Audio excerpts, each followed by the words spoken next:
Welcome to the Health Fix podcast, where health junkies get their weekly fix of tips, tools, and techniques to have limitless energy, sharp minds, and fit physiques for life. Hey, health junkies. On this episode of the Health Fix podcast, I'm interviewing lawyer Cory Sterling. He is a lawyer that specializes, and so does his team, specializes in helping folks like naturopaths, heart-centered wellness folks, fitness industry folks, yogis, folks of that nature, to be protected legally in our missions to help others. And I brought Cory on because I wanted to kind of open up the conversation for both sides of the party here, in terms of us folks who are in the health and wellness industry, but also for those of you out there that might be seeking a coach and wondering, what can I do to negotiate a proper relationship? You know, what kind of things can I do to protect myself? What kind of things can I do to make sure that this person I'm working with is legit? I'm not going to be taken for my money. I mean, these are things we think about when you are in the online space. And so Cory is hilarious. He's got a lot of great advice here. This is years of legal 101 that I probably should have had decades ago. So you guys are going to enjoy this podcast. So let's introduce you to probably the most fun I've ever had talking to a lawyer, Cory Sterling. Hello there, health junkies. Welcome to another lovely episode of the Health Fix podcast. Today, we're tweaking it a little bit and something that I think everyone should really be thinking about when it comes to their health. And I'm talking with lawyer Cory Sterling. And he is probably the most entertaining lawyer that I have talked to date. He's got a personality. I've watched some of his stuff online, and you know what? I'm excited to talk. So, hey, Cory, welcome to Health Fix podcast. Dr. Jannine, thank you so much for having me. And I love that your community are health junkies. I feel right at home. I'm in the right place. Healthy people who want to get healthier and who are all about putting their attention and focus there. So thank you for having me. Hey, my pleasure, because, it's not that often that I get to be in the presence of a lawyer and talk legal things and not feel like pitting out and sweating. And definitely you've honed in on that in your marketing and how you talk to folks. So of course, because this is a podcast and folks love stories, how did you become to be a lawyer? And then how did you get into helping folks that are in the health industry like me? So give us kind of the scoop as to your background here. Yeah, I'm excited to tell you all about my background, but I think also it's funny that you say in the presence of a lawyer. Yes. And I think that's to me, that's so fascinating, because I think in terms of my self-identity, I see myself maybe 20% as a lawyer, and then the other 80% are the other activities I have and the places I go and my friends and things that I do. So it's interesting. It's more like I see it more that I have a technical skill that I studied to obtain, and I help people in a certain way. But it's like I am a lawyer, but I don't really see myself as such, even though I spend so much time doing it. And I think part of that and I think part of that is because of how people react to lawyers, right? Like even just saying, oh, I'm in the presence of a lawyer, it's like, I'm just a dude who's eating salad. Like there's nothing really here going on. So my path by no means unfolded in a straight line to becoming a lawyer. I used to work in the NFL. I did a master's in sport management, and then I traveled the world for a couple of years, and I didn't really know where I was going to go with my career or where I wanted to take it. At this point, I was like 26, 27. All of my friends were settling down, had great careers, were putting mortgages down, buying properties, starting families. And I was like, the backpacker living in hostels, which for a long time that served me and was who I wanted to be. But I reflected on a lot of conversations I had when I worked in the NFL. I got to meet the commissioner, Roger Goodell. I got to meet executives at ESPN, and I had a massive big network. And I always asked them the same question. I said, what advice would you give to yourself 20 years ago? Mm-hmm. And they all said, I would have told myself to get an MBA or go to law school. And so I wish I was saying that as a child, I was always arguing and I wanted to be right. So I became a lawyer, but more, it was like, I sort of ran out of options. I was like, okay, well, I don't really know what I'm doing. So maybe I'll go into law. And I loved law school, fell in love with it. And when I was in law school, I was convinced that I was going to be a criminal defense lawyer. I was like, I loved I loved arguments. I loved interrogating. I loved trying to extract information in a certain way and tell a story. And then I went, after I graduated, I spent one day with a criminal lawyer in court with him. It wasn't even a day, it was like 3 hours. And I just left, and I was like, never, I will not do this. And so, I think one thing, and I'm sure any of the health coaches or naturopaths or anyone who's listening will have a similar part of the story where, like, the only way you can learn about what you want is by trying something. So I took a job at a big law firm. The first file that I worked on, get ready for this, Dr. Jannine, you're going to love it. The first file I worked on was defending a tobacco company. Mm-hmm, and I was like, cool, this is what I spent all that money for and all those years to do. And I did not like the office culture, the work culture of being in a big law firm. It didn't fit me. And at the time I was practicing yoga and teaching group fitness, and all of my friends and community were in the yoga and fitness space. And so I was just like chilling with them. And then one story happened where I went to a yoga class, and my friend was doing it in their apartment building. Really, really popular teacher, a lot of followers, and no one signed a waiver. We were outside of the studio. The insurance didn't cover them for participating in that particular space.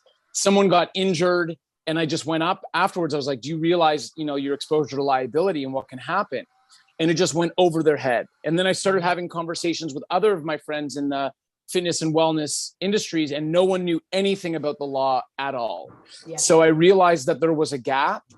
And then in 2017, I started my own firm called Conscious Counsel, and I did it a bit differently. Traveling has always been the greatest passion of my life and the thing that I've always wanted to do.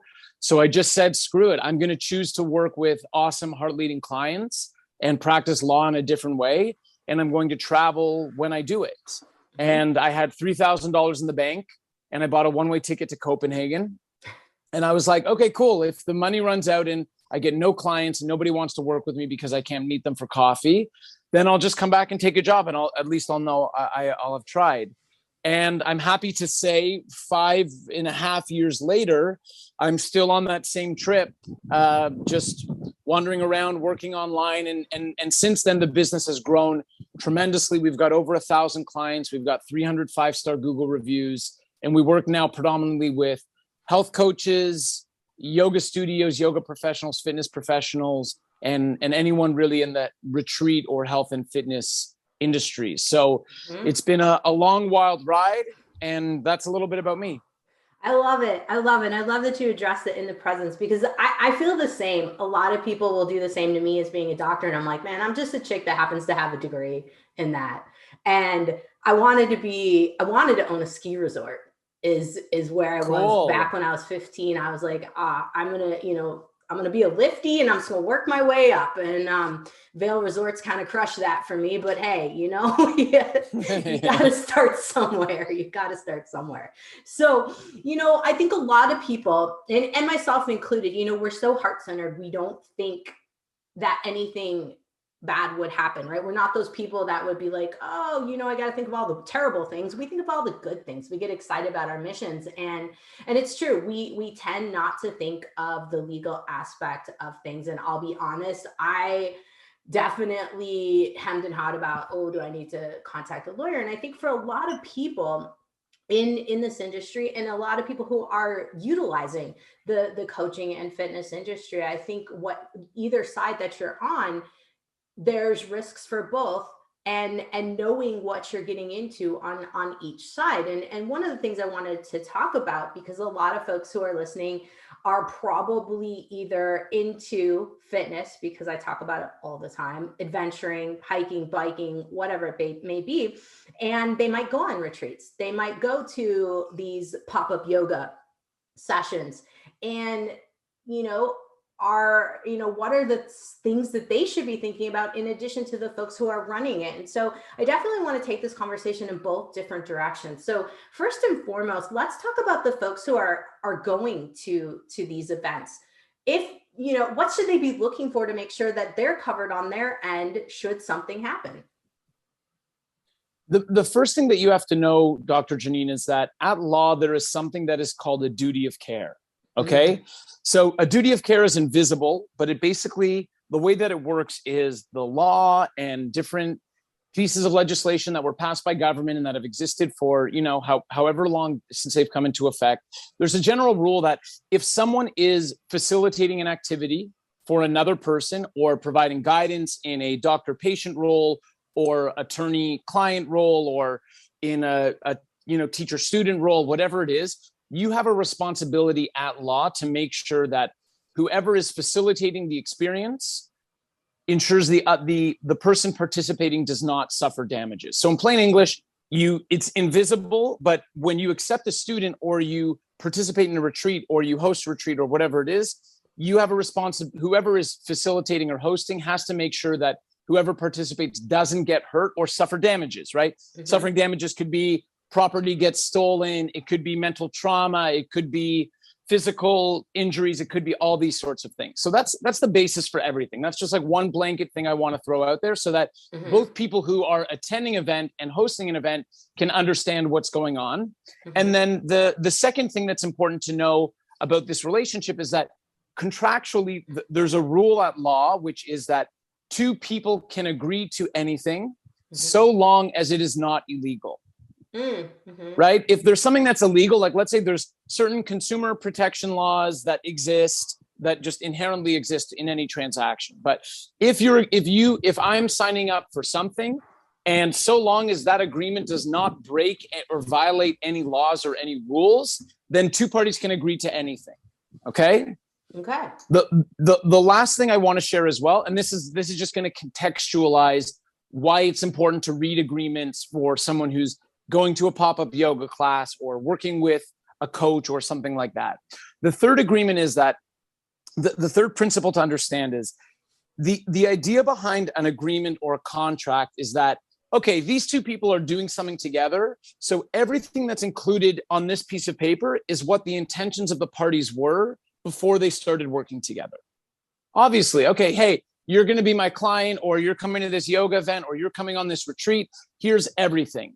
The rule is that if something is not included, the first position and assumption is that the people in the relationship did not intend to include it.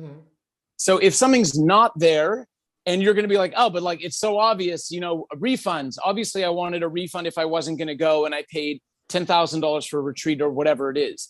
But then again, if something is not included in an agreement and it's the intention of the parties to be bound by it and the provision is not illegal, then you are bound by into it. So on the two different hands, on one hand, this highlights the importance for business owners and facilitators to create the types of relationships that they want and have documents that specifically protect them based on the relationship they want to have and how their business operates. And secondly, for a consumer or someone or a participant, it is really important that you read and understand these agreements to understand what you're agreeing to. So everyone who's listening, hands up right now, and I know we've all done it, hands up if you've clicked, I agree to something without having read all of it. Yeah, me too. Like iTunes updates, I don't know what that is. I have an iPhone. I don't know what I'm agreeing to, but I've agreed to all of it. Once I do that, I'm bound to their license terms or whatever it is. So what I would say is, let's just start with someone. Okay, I'm going on a retreat or I'm going to a pop-up yoga class or something like that, and I'm signing an agreement. Now, it depends on the big thing that you want to understand is, okay, what do I feel comfortable with in this relationship and what do I want to have? And is that reflected in this document? If you're going to a pop-up yoga class and it's $15 and you're going to pay whatever, okay, one transaction, just one time, you look through the waiver of liability to see if there's anything unexpected or anything weird in there. But typically for a one-off like that, it's not as dramatic or as important just because you can assume, okay, they've got a waiver and they're hosting this, so I'm going to sign it. But when it comes to things like working with a coach, working with a doctor, participating on a retreat, you're going to want to look at what the terms of the agreement say, and don't look at it in a super boring or feeling overwhelmed sort of way. The way you want to think of it is like, okay, cool. Well, I'm about to participate in this relationship. What are the rules of this relationship that I'm participating in? And am I cool with them? So like, as an example, I have a client who worked with a high ticket coach. Okay. And didn't read the agreement, signed, sort of agreed to all of it beforehand, just went with it. It ended up being that she signed up for 20 sessions. She paid, over $30,000 to work with this coach. After the first session, she's like, not the right fit. This is not for me. I've just paid $30,000. And, so the first question I have always is, okay, and so everyone knows the lawyer's first question is always going to be, what was written in the agreement? Because there's an old adage in law school that it doesn't matter what happens, it matters what you're able to prove. And the highest form of proof or evidence is an executed, signed, written agreement between two parties. That's the platinum level. That's the best that you're going to get. And so my client, hired me to look into it and challenge the agreement and all of these things. And in some ways I'm like, well, didn't you want to say to the coach, hey, like, is there a trial period, or what happens, what happens if I don't like it after 3 sessions or something like that? She's like, no, I just paid. Like, she has a good Instagram. I thought that it would be the right fit, which is like, you'd be surprised how often that's the response I get. And excuse me. And then just to sort of wrap this story up to illustrate the importance on the coach's side, she paid me to look at the agreement. The agreement was not drafted properly. The coach did not use a lawyer to draft those agreements. And I was able to challenge it and recover more than 90% of the price for the clients that they paid. So it's sort of just like a small illustration of, on the consumer end, like not reading the agreement, not becoming comfortable with it, turning your mind to things like, okay, maybe trial period or payment in installments, or if I'm not satisfied, this is what we're going to do, or this is how it'll work. And the last thing I'll say just before I wrap this up is what I always tell clients to do in some ways. And as a lawyer, there's a course in law school that's called How to Think Worst Case Scenario. So they train your, I'm joking. It was just a joke. There's I actually believed you. I was like, really? Okay. I have another similar joke where I'll be like, there's a course in law school that's called How to Not Give a Direct Answer. Because lawyers always be like, it depends. But the important thing to know, what was I saying? Well, it was, sorry, I lost my train of thought. They were just such good jokes that, sometimes that's the cost of being funny, I suppose. No. First you were talking, second you were talking about, how to not give a direct answer. But the other part was that there's a course was on how to see. Now I'm like, I was so struck by the other one, I can't go back either. It was how. Okay. Yeah. Anyway. Yeah. So the principle being, okay, so my client, we got the money back. The agreement was bad. Okay. How to think worst case scenario. That was the stellar joke that we made. So basically what I always say to clients who are going to sign an agreement, and I would say my work is probably 90% working for the coach or working for the studio or working for the business owner and not for the direct consumer. But that being said, what I would say to anyone listening is if it's a significant investment of time and money in an agreement that you're signing, just think like, write down 5 things. Like, what are 5 things that could go wrong that this wouldn't work? Like, the services suck, they don't deliver on time, they're not responding to me, all of these things. And like, just look at the agreement and be like, is this included in the agreement? And if not, can I put those terms in? Yeah. Yeah. And I think, for a lot of people, the other side of this, and tell, correct me if I'm wrong, sometimes with these agreements, you can negotiate them based on talking, what your relationship's going to be. Obviously a one-off yoga thing, not what I'm talking about, but more in the case of relationships with docs and negotiating that, or even business things. When you get into the health and fitness industry, I've found that I've seen friends have some seriously terrible things happen when agreements weren't drafted up in the first place and negotiated in the first place. Yeah, so. Dr. Jannine, you're so spot on. And the first online course I ever made, I had a module which was called "You Have Permission to Negotiate." And part of Conscious Counsel, my law firm, our mission is to transform the way legal services are provided to heart leading fitness and wellness entrepreneurs. So I'm committed to transforming the whole legal paradigm. That's everything. And one of the hardest things for me to tell my clients is you do not have to accept the terms of an agreement. You are allowed, doesn't make you a bad person. You're not going to lose the deal. If you say to someone, hey, can we change this around? Can we move this? Because oftentimes when it comes to things like contract negotiation, people put up a block, they feel scared, they don't feel confident in their ability to do it. But it's just like negotiating anything. It's like driving on the highway. Like you're trying to turn left, there's another car there. Okay, sometimes you're going to go, sometimes you're not. You're going to back off. Like it's the same with an agreement. Okay, how aggressive should I be? How passive should I be? And so that's really important for everyone listening to remember. And the second thing also, which it's difficult, it's not difficult, but it's a very big misconception. And what I always say to my clients is the person who is using their own agreements is always going to have a better legal position. Because when a client hires me to draft a studio membership agreement or a coaching agreement or an online course agreement, whatever it is, I'm speaking to the client. I'm like, okay, cool. Give me your best case scenario of what this relationship looks like with you and your clients. And then they're going to tell me. And then we're going to post it and we'll include it on the terms of the checkout and they'll click the box and all the things are whatever. Someone who's signing that is going to look at it. And sometimes people just think that contracts are objectively drafted. Like there's some, a contract deity that just produces completely down the middle contracts where it's absolutely the opposite, that whoever is providing the contract has decided to have the legal terms of those relationships favor them as much as possible. So that's also why I'm just such an advocate for people having their own agreements, communicating their own terms, and get the other person to agree to what you want instead of you just signing something without really understanding that gives them full control. Right. It seems that having a conversation, and this is something that I've done when I've done my higher ticket counseling with folks or coaching with folks, it's really like, hey, let's talk about the agreement. Let's read it. You read it over, take a, time, and then let's have a conversation. Cause I feel like the conversation up front saves you in the long run from having to do refunds, from having to do different things. I mean, I think talking the relationship out is good in this case. It's not good. It's perfect.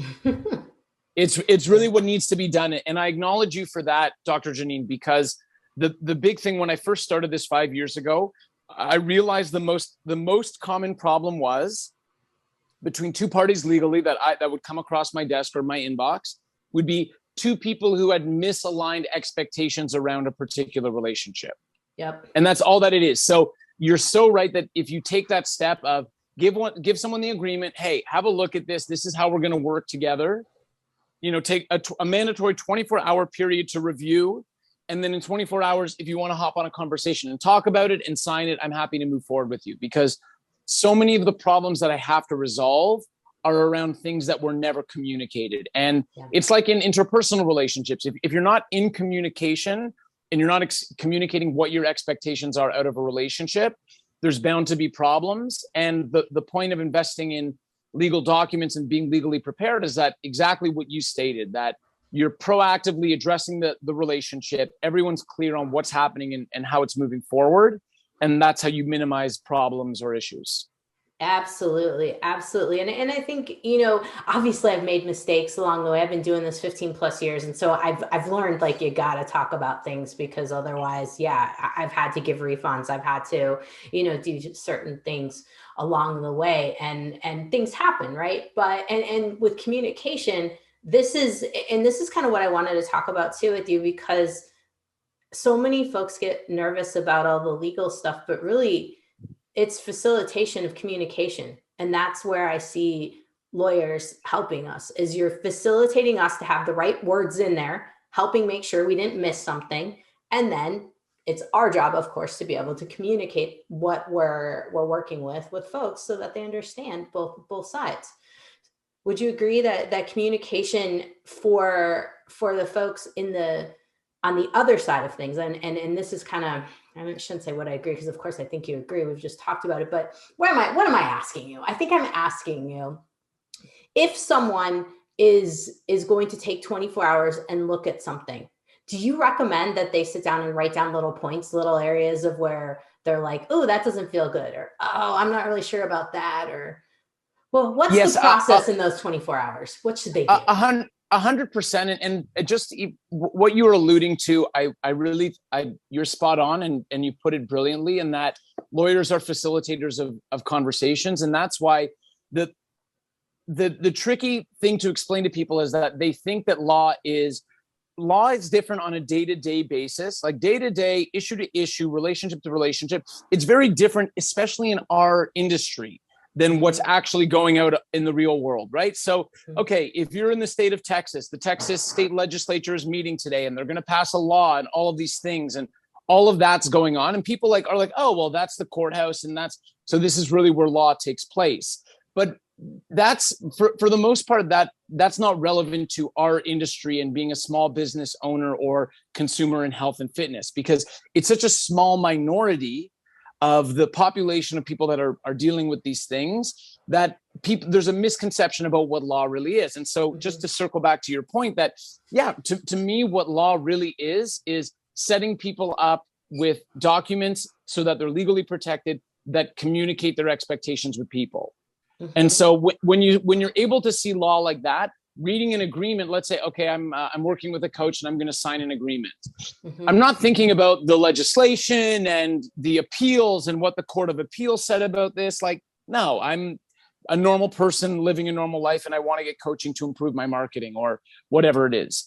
And so what it really is exactly what you said. Like, okay, let's say you're taking the 24-hour grace period before signing an agreement. 100% look at it and be like, is this comfortable for me? Are these the things that I like?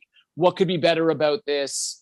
You know, if let's say there's a provision in there, I'm working with a coach and there's something about cancellation or time zones, right? Like, let's say I'm traveling. I know that I travel a lot for work and I'm going to have meetings with my coach, but maybe I'm going to have to reschedule. Should I put something like that in there? And it just, all that it does is it's like it's vetting the relationship, because this is what's going to happen. This is what I always say. This typically happens for me with partners who want to start an LLC and be members together or shareholders in a company.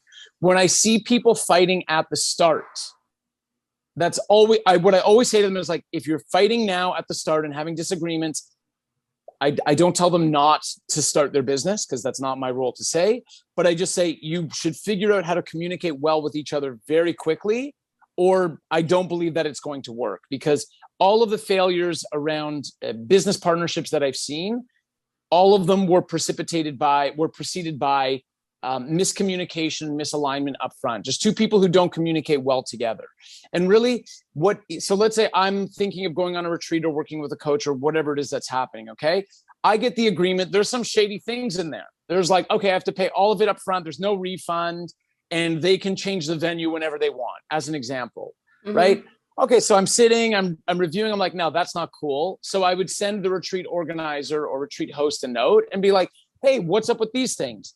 And then now you're in communication, and that's when either the growth or the failure will begin. And they're really both growth, because it's going to be growth that if you're bringing up something, a raised concern that you have, and the other person reacts in a very poor way, and they're like, no, well, we reserve the right to do this, and we can do whatever we want, and it's your choice to come with us, and it's going to be sold out anyways. You can be like, okay, cool. I can choose not to enter this relationship, however awesome it might have seemed at the start. Conversely, when there's a problem and you're able to talk it through and say, hey, you know what? I wasn't really comfortable about this. Is it possible to pay in installments or extend the refund period or whatever it is? And the person's like, yeah, totally. I get it. You know, it's either going to bring you closer to having a better relationship or push you further away. And the sooner you can do that, the better. Yeah. Yeah. I think that's huge. I think that's huge, because I hear from a lot of my patients, I've seen, or done different online detox programs or whatever, and I didn't like it, and this happened and that happened, and basically expectations weren't met. And when I look at that, I go, okay, yeah, communication. This is part of the issue. Now, a lot of people in the health and fitness and naturopathic doctor industry are like, well, why can't we just talk about this? Why do we have to have it on paper? And why do we need to get a lawyer involved? And this is what the $1 million question that I actually had someone submit to me, because I always ask when I'm interviewing certain people, what do you guys want to learn? And one of my folks was like, well, if we just have the conversation and we're open in our communication about our expectations, why do we need to have a lawyer involved? So I already kind of know the answer, but I'm going to let you explain this one for folks. Do you want to take a stab at it first? Yes. I'll say exactly what I've learned from my own experience, because if it's not on paper, we forget what we talked about. And then we have misinterpretations of what the conversation was, how it went. And so it keeps both sides of the party in agreement of what they originally said versus interpretations. That's what I've learned. Okay.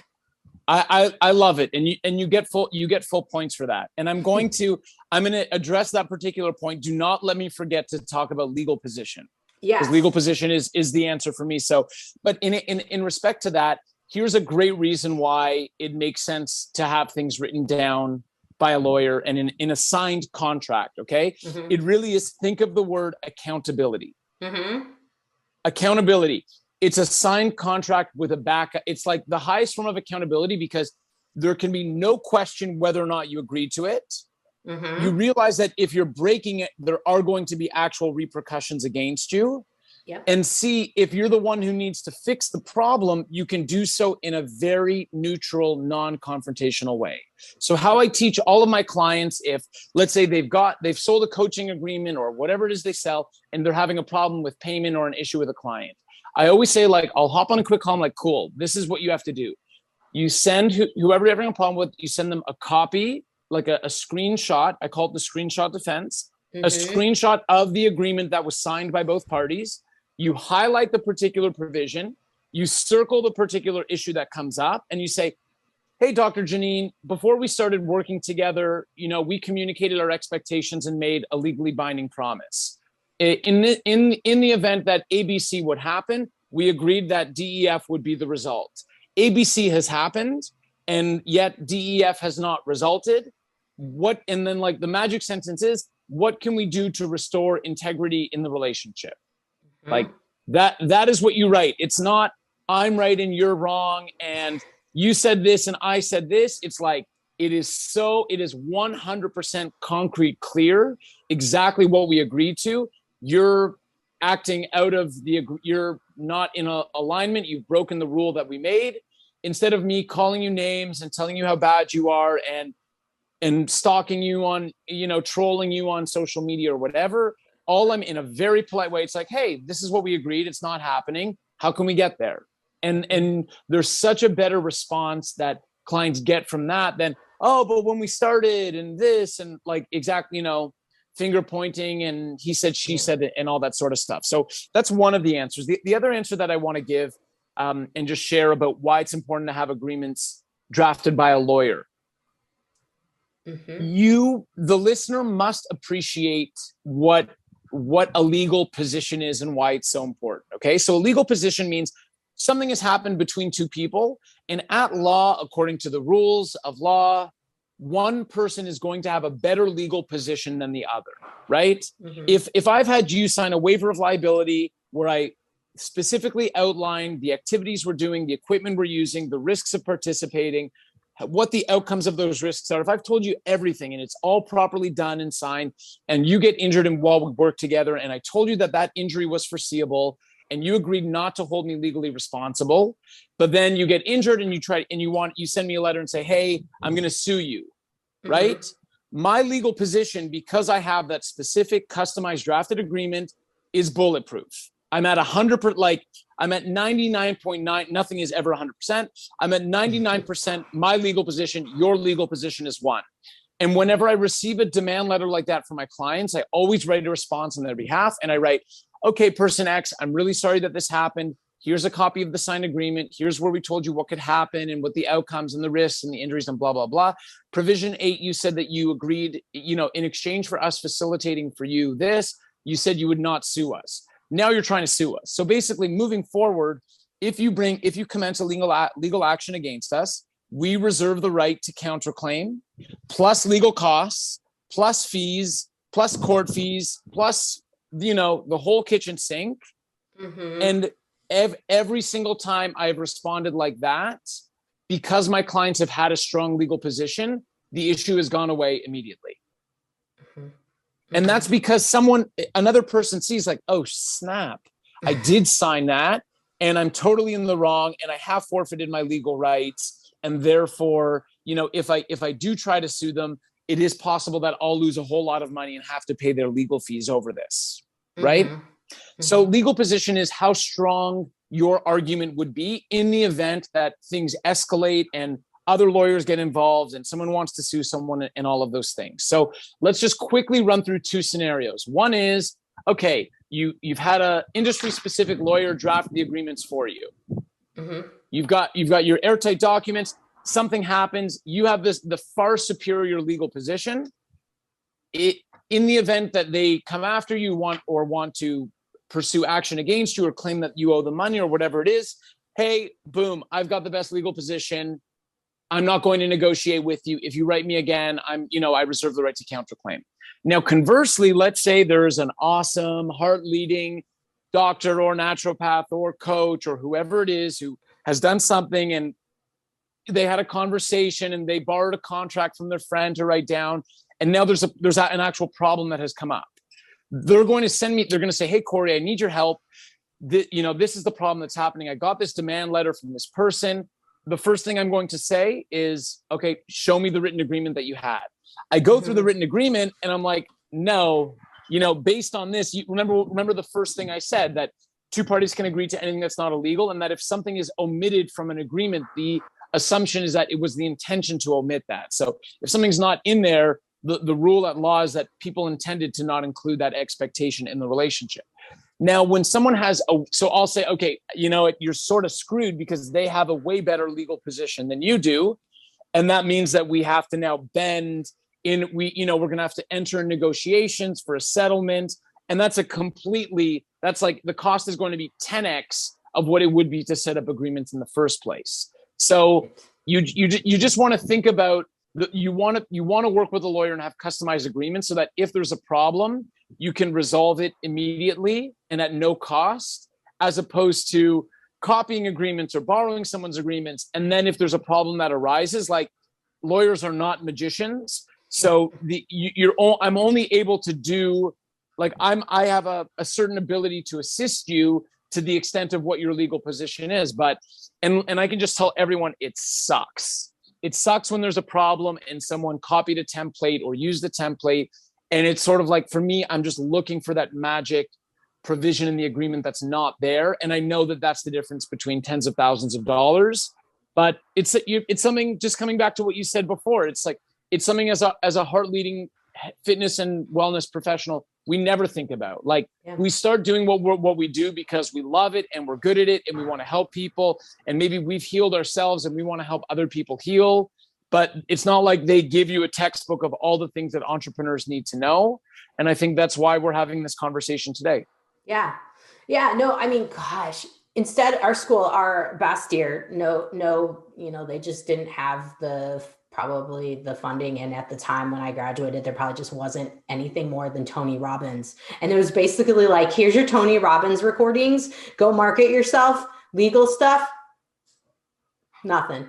Yeah. There was like a brief mention of maybe you should talk to a lawyer. I don't know. There's really no lawyers that know anything. I mean, I graduated in 2007 from Bastyr. And at that time, I think it was still kind of wishy-washy. Now, here's another thing that I think a lot of people and this applies, I think, to both sides of folks going in to see a doctor, naturopath, whoever, we have the electronic health records that come with templates for telehealth, like procedures. There was the templates that come with COVID procedures, office policies, and it literally gets uploaded automatically to your system. And you can delete them, but a lot of people are like, ooh, all right, sweet, done for me. Let's talk about these kind of templates that aren't necessarily from friends, but they're coming from like the electronic health record systems and different online systems that you can purchase into. Have you found anybody that's had to negotiate one of those a little bit better? Yes, I have. And again, those are going to be, those typically are something very general. It can be industry specific, but it's not going to be to the specifics of you and your business and the way that you operate with your clients specifically. So you're right. It's sort of like, I'm trying to think of an analogy, but nothing really comes to mind.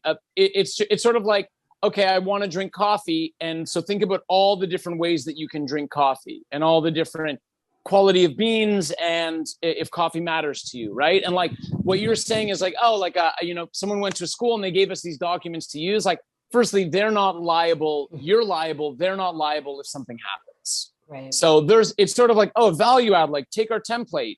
But in the same way, it's more like if you think about training, you have a specific body that has certain limitations and certain strengths and ability to do certain things. It's sort of like giving everyone the same training program, like notwithstanding the specific health issues they may have, what their body may be like, their range of motion, past injuries, any of that stuff. And you're like, okay, cool. Well, like I've got this training program. So awesome. Now I'm going to get super fit and reach all of my goals and all those things where it's like, and I know you know this because I know you're passionate about fitness, where the specifics is looking at your body, at your strengths, at your goals and what you want to do and coming up with a program based around that. And now here, just to sort of close the circle on the analogy, instead of your body, it's your business. But remember what I said about duty of care and liability.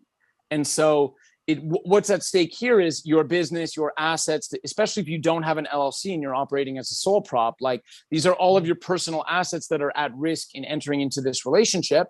So it's like, sure, you could have something that's the general thing that everyone can use. But remember, like maybe you decide to just go off the course a little bit, right? So here's an example of what going off the course a little bit might look like. I'm a coach, I'm a health coach, and I come up with a video on-demand library of things for people to do, right? Let's say all of the agreements that I got from my school, the templates, none of it mentions on-demand. And you might think that this is such a little innocuous detail, but interestingly enough, a lot of insurance companies do not insure practitioners for things that are done in on-demand videos. So you can do things online, you can do things in person, but an on-demand video, insurance companies are very fickle about, and it changes from policy to policy. So, okay. In the same way, the agreements that I've received don't mention anything about on-demand videos. I decided to do it because my friend, showed me a cool platform and I've got all this recorded materials and I'm just going for it, blah, blah, blah. The problem happens with something on on-demand video. That person is going to look at the agreement that you have. Your agreement does not say anything about on-demand video. Boom, there's a crack in the hole. Their legal position now has life. Now you're entering into negotiations for settlement. And negotiations for settlement, it's like, think about being in a car and someone else is driving and commanding the steering wheel. And if you don't feel safe in that car, you're completely out of control. And the way that it works with demands and settlements is that it's based on the strength of your legal position, your ability to either sweep away or become engaged in that. And if someone has a better legal position than you, they are in control of the situation and you are not. And we don't want that for anybody. Right. That on-demand videos make me think about all the folks that are putting things on YouTube, Instagram, things of that nature, including myself. Now, I always have the statement of I'm not diagnosing, treating, anything of that nature, but I'm going, how do we work in that angle on social media and have something to protect us there? Or is there a way to protect? There isn't. It depends on the medium. Like, for example, we have a YouTube disclaimer specifically that we draft for our clients, which just has all of the legal verbiage in there about, okay, these are the qualifications. It's only for educational purposes. Consult the medical doctor, like all the things that need to be in there. And YouTube's the easiest of all of them because you can just put that directly at in the description of the video or at the bottom somewhere, right? Because I can tell you that to reverse engineer the situation, you're going to tell someone that you're going to help improve their gut health or something like that. Right. And they're going to watch a video and, like, God forbid, let's say they have some terrible allergic reaction, or they're claiming that they've now developed some illness because of following these protocols that you're suggesting.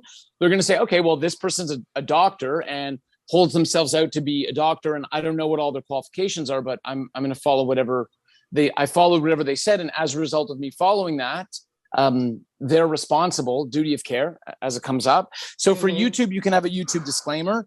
And then for social media, the best thing that we can do, the two things that we do at our firm is, one, we draft a social media disclaimer, which is linked on the website, which basically lists all of the different handles. And then you include a copy of that social media disclaimer in your link tree for your link in bio. And that's like based on the format, that's the best thing that you can do to protect yourself. That's good. That's good. Nice. Yeah. I need to get on that. So I'm calling myself out, folks, just because I think it's really key that we all do what I would call maybe a legal health checkup.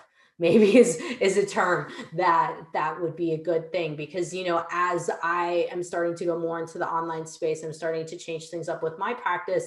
I know I need a checkup, because my stuff is very brick and mortar based. And so folks who are listening to this, if you're starting to go into different realms, if you are starting to coach, you want to coach in any different aspect than you have before, these are things to really be thinking about. And I'm calling myself out. So I'm going to take the initiative and call myself out. And I think what it would be a good next step here, Cory, is for me to go, all right, I'm going to consult with Cory, and then I'm going to do a follow-up to this podcast for you guys, where I tell you what we did and what we found. What do you think of that, Cory? Do you think doing a report of findings on me would be fun to kind of air out my background, so folks can kind of see where there's a lot of spaces that we may be missing on things and thinking we have it covered? Dr. Jannine, as you are in the presence of a lawyer, that was a joke. I think I'm over 3 today. It's not my day. It's a callback, just doing a callback. Well, firstly, I love the idea, and I can't wait for it. As a lawyer, there are confidentiality provisions. So you of course, it would be your initiative to share everything that we find. Yes. But 100%, I think that's super helpful. And I think as a leader for a community, I think for you to be able to demonstrate, and I can be extra attentive, when we have a consultation and chat, to make a note of all of the things, and then just sort of summarize every different thing that I saw or what the issues were, while keeping it light and fun, right? Like it's going to be, and it's like, look, it's a checkup, but it's sort of like getting a checkup for your car so that you can drive securely and safely in the future. And it's like, that's how I always look at these sort of cost of business type services, especially my relationship with my accountants. Yeah. Where it's like for me, because I'm a lawyer, so I can't, it's not fret. Like, I have all of my experiences, but accountant is like the big thing for me, where I'm like, how people probably think about lawyers is how I feel about my accountant or accounting, where I'm like, what is this? I don't know what's going on.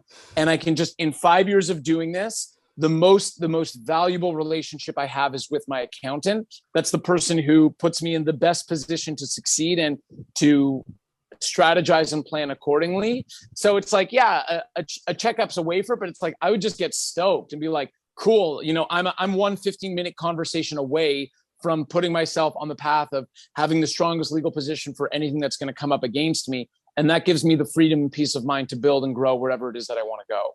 Yeah. Yeah. And I think it's the peace of mind. I think that's really important, because a lot of us, in this industry, we kind of fly by the seat of our pants. And then a lot of time we're like, it is a worry. It's a, oh shit, what if this, or, oh, what if this? So I think for everyone, having that peace of mind is a very huge thing. And definitely, if you haven't learned anything from this, folks, don't copy and paste your friend's stuff. And for those of you who are on the other side of it, you can probably tell if it's copy and pasted, because it looks pretty generic. And that's kind of what I was going to end this with, in terms of how to identify pretty generic statements on copied copy for legal statements, and really what folks want to be looking at, like we had talked before, making sure it makes sense in terms of the copy and paste situation. I'm talking in circles at the moment. What am I trying to say here, Cory? I'm trying to say, let's sum up for folks what they need to be doing on the other side. For the folks who are just going into the retreats, going into coaching stuff, let's sum up for them what do they want to pay attention to, and takeaways from here, like most important things to protect themselves, but also to be able to get the best out of a relationship that they're going to enter. Yeah, let's do it. And really simply, everything that I share is going to be super practical and something that's accessible to everybody to do on their own. Mm-hmm. And that's what's most important day to day, just, being self-sufficient to deal with these things. So first things first, like, you're going to read it. When you see all of these big words that suck and feel uncomfortable and that you don't really know what they mean, that's usually the indication that it's just like, copy and paste it from somewhere, and that it's not a great agreement. What I would say is, think about the things that are most important to you in the relationship. So like, if you're paying a whole bunch of money for something, or you're about to make a big investment, and then, you're going on a retreat, or you're doing this, just think like, okay, what happens if I have to cancel? What happens if I have to reschedule? Is the deposit refundable? What are the circumstances around this? And like, maybe even if you're, and this is what I'd say to everyone, even if you go start reading through the agreement, you're like, I don't understand this. I don't know what this person's talking about. Even aside from the agreement, take 5 minutes before you spend thousands of dollars and look at, okay, what are the things that are most important to me? What do I care about? What do I need to make sure is going to be in this agreement? Hop on a call with the person. Hey, I'm so excited to participate. I just wanted to clarify a few things, A, B, C, D. Just like, I didn't really get what was written in the agreement, so I just wanted to clarify here. And then just ask the questions. And like, you have permission to negotiate. You have permission to feel comfortable, and read through the agreement. You don't need a lawyer to negotiate on your behalf. And just think of going into the situation like, what if, unpredictable things happen in my life? How can I navigate this? And will I be able to get my money back? Or will I be able to transfer my spot to another person? Or what if I'm sick the day before? All these sort of things, like, just ask people, just communicate, just talk. That's all. That's really the most important thing. The most practical takeaway I could say is, before signing something, have a conversation, talk, and then ask the person to make changes into the agreement for you. You could say, hey, do you mind reflecting these changes in the agreement yourself? And if it's a high ticket offer, they're probably going to expend the effort to make modifications on your behalf because they want your money. Yeah.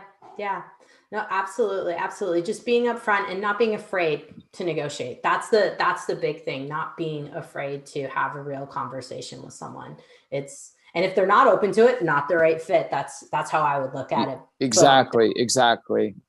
So on the other side of things, there's probably a ton of folks listening right now, and they're like, okay, how do I get a hold of Cory, and how do I get the workbook? Because I would have mentioned the workbook in the preview to this podcast, of course, because Cory has a free health coaching legal essentials workbook. So Cory, tell us your website, tell us where folks can find you there, how to get the download, and then also social sites, how to find you, track you, follow you, learn some stuff. Give us a scoop.